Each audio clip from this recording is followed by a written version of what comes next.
உழைப்புக்கு அர்த்தம் சரியா தெரியுமா யாராவதுக்கு? போய் பாடுபட்டு கஷ்டப்பட்டு வெயில் போய் சிந்தி வேர்வு சிந்தி உழைக்கிறது ஹார்ட் ஒர்க் மட்டும் உழைப்பு கிடையாது. உனது குடும்பத்தை தவிர வேறொருவரை பெயர் சொல்லும் பொழுது உழைப்பு தான். அவைகளுக்கு உண்டான விஷயங்களை பேசும்பொழுது உழைப்பு. மார்க்கெட்டிங் இதில் முதலிடம் பிடிக்கிறது.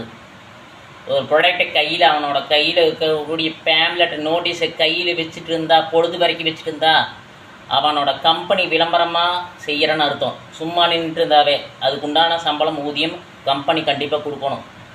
அது விளம்பரம் மட்டும் கிடையாது, அது ஒரு உழைப்பு. நின்றுட்டு இருக்கிற சாதாரணமான விஷயம் இல்லை. வெயில் நிற்கிறதாகட்டும், ஒரு பக்கம் நின்று பேம்லெட் கொடுக்குறதால சின்ன விஷயம் இல்லை. இந்த கம்பெனியை பற்றி நின்றுட்டு இருந்தாலும் சரி, சும்மா பொம்மையாட்ட நின்றுட்டு இருந்தாலும் அந்த விளம்பரங்கள் மக்களால் பார்க்கப்படுகிறது, டிஸ்ட்ரிபியூட்டரால் பார்க்கப்படுகிறது, கடைக்காரர்களால் பார்க்கப்படுகிறது. அதனால் விளம்பரம் ஆகிறது. அதனால் அது உழைப்பு. புரிஞ்சுதுங்களா?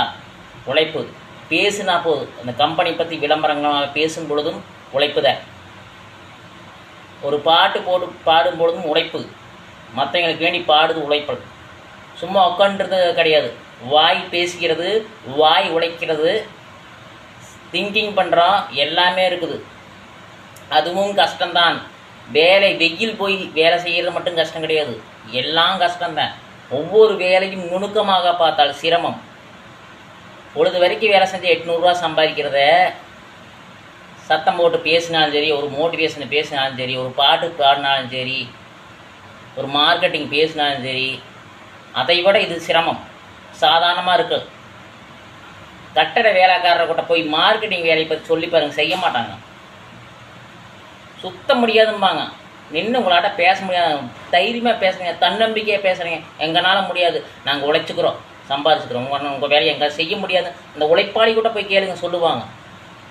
சும்மா வாயில் வடை சொல்கிறதுக்கு என்ன ஈஸிதான். எல்லாம் சிரமம்தான். நின்று வேலை பார்ப்பதும் சிரமம். வீடியோ போட்டு வேலை செய்வது அதை விட சிரமம். எத்தனை விஷயங்களை கடந்து வரணும்.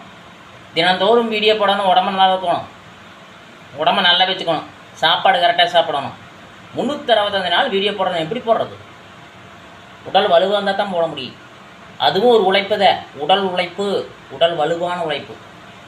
எதுவும் சாதாரணமாக வருவதில்லை. உழைப்பு பல்வேறு விதம்.